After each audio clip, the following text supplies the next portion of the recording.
welcome to Editor's Corner, coming to you from the Brickworks broadcast studio. I'm Eliza O'Hare, the editor of Inside Out magazine, which is mainly a renovation magazine, but we're about making homes rather than just buildings. With me today is Yasmine Ghoniem from YSG Studio. Yasmine Ghoniem founded YSG in 2020, and in that short time has made a huge impression with her rich, wonderful use of colour across her residential and commercial projects. Her love of texture also brings a really unique enthusiasm and joy to her interiors work.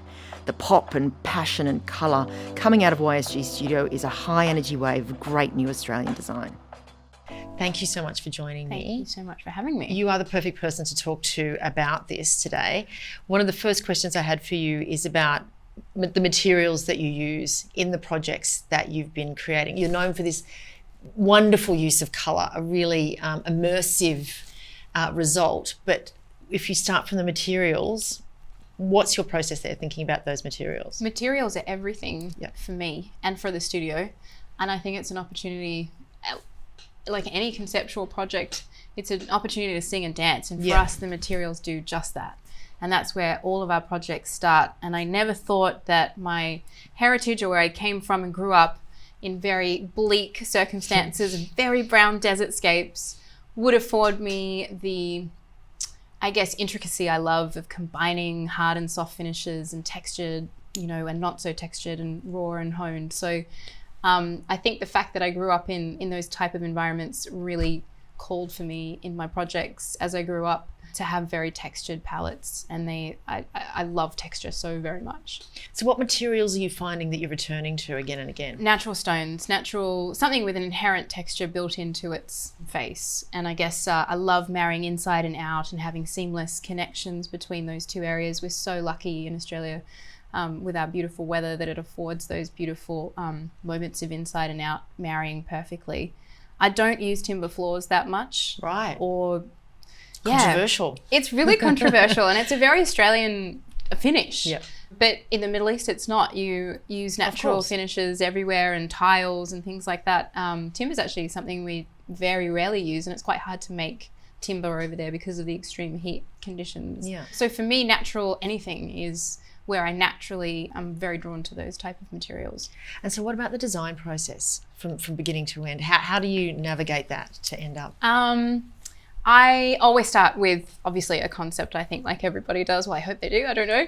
It is about creating a really convincing story from start to finish. So really our first stage is about our space planning, coming up with an amazing plan and actually creating that in a 3D model and sharing that way with the client, rather than, imagery that best indicates what it is we're looking to do. Okay. I want to wow them, and I need to see the space from all sorts of corners, and our work is quite sculptural, and I think the fact that we model everything up front, that's how we design. It isn't a flat piece of paper and doing elevations. It is very immersive, and I think the outcome is proof of that type of conceptual work in a 3D sense. So the colour that you end up working with seems to be a bit of a signature, but are you finding clients come to you for that colour, or you influence them to end up? Yeah, most of our clients, firstly, whenever I meet a client, I'm like, why do you like us? What was something on our website that you were drawn to? And 9 times out of 10, they'll say, we just like being different. But in actuality, they don't love being that different until you get into the nitty gritty. I'm like, we should do this. And they're like, So I'm like, okay, maybe I'll pare it back a little bit. But yeah, color is always love neutral with pops. And that's generally how we get clients saying, how can you introduce color? But for me, color is really an inherent quality to the natural material. So it isn't an applied finish or an applied color. It looks like it's part of the material that I'm using, and that's why nature does it for me so well. So how do you create that emotional effect with color combinations? What is it? How are you approaching that? I really don't know how to answer that question. Okay, we'll move on to that. It's Budge Over Dover is a great example. I did an aubergine ceiling. Yes. I can't say that was that's what we're doing originally from the get-go, and I walked in there and that was the vision.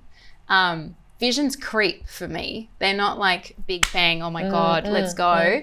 And it was a very last minute decision towards the end of the build, and it's become the most recognizable part of that of that project. And that's quite a renowned project. You've Yeah. got a lot of attention for that project. Yeah, I literally still to this day I'm quite stunned by the response we've had. It's Why been very stunned? positive. You didn't feel that it had the impact that other people... It's like anything. It's like when you release anything into the world that you've been working on solidly for a long time. You know, it's been you and that project for years, and you never know how anyone's going to respond. Great response, though.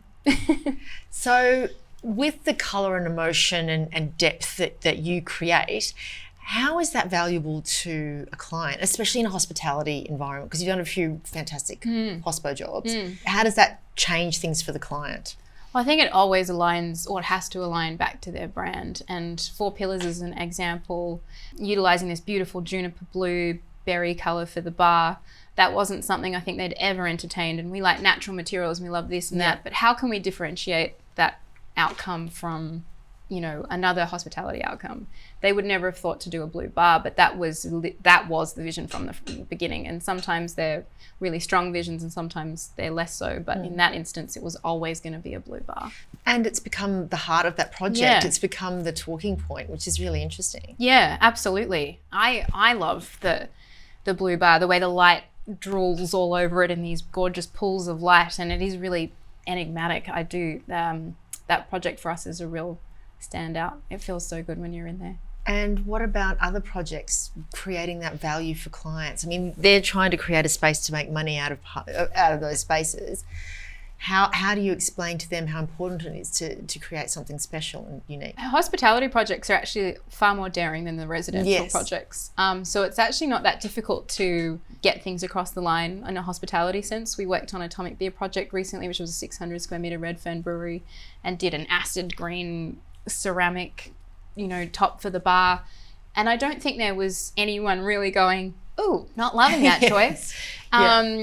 And I really got to, you know, take my hat off, because I don't know if I was opening a brewery, would I want an acidic, you know, lemon-coloured bar top, pyrolave bar top for like 100 years? No. But paired with the right materials, you can get away. But do you think it's because, in a hospitality sense, that space, that business won't be there forever, so they're more willing to try a little bit something more temporary? Yeah. I like to push that it's less temporary, and you know, the way things are going, people's leases are, you know, definitely a little bit more temporary. But I think it's a really easy sell.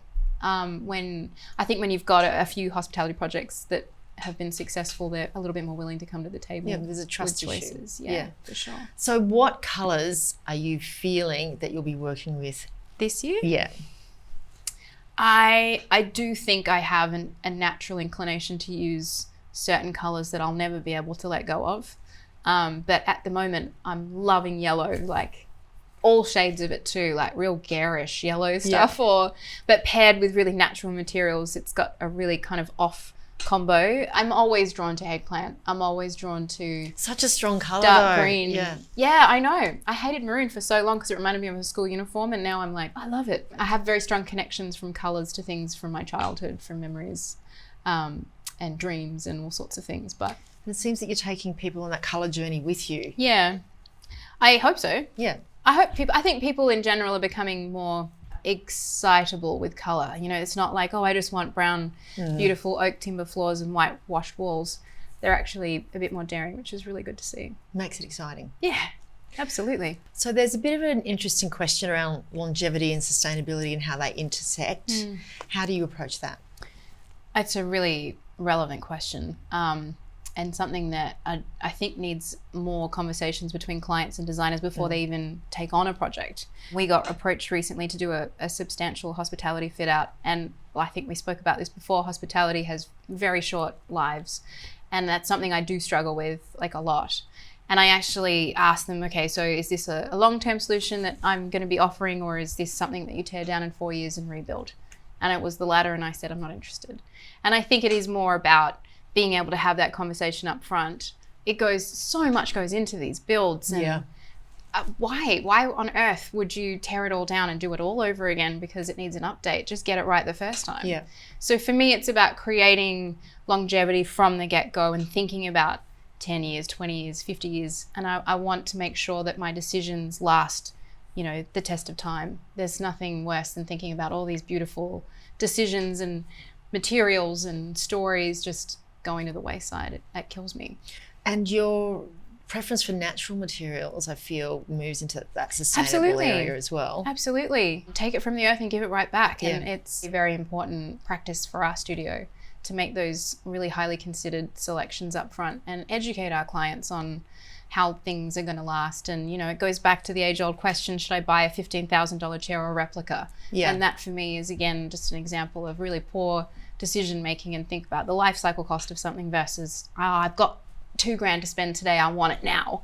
And I think that's also education. If you don't know the difference and you don't know the factors that are involved around those decisions, Absolutely. you're going to choose a cheaper chair that you don't know anything about. Exactly. But then go back to the maker and learn about how that, you know, is made in Denmark, or, you know, for me, that's part of the beauty of buying that chair, is I've bought a bit of history. Yeah. And I think you're right. People don't know about these kind of things. Yasmine, thank you so much for joining me here today. It's been a you. pleasure talking to you.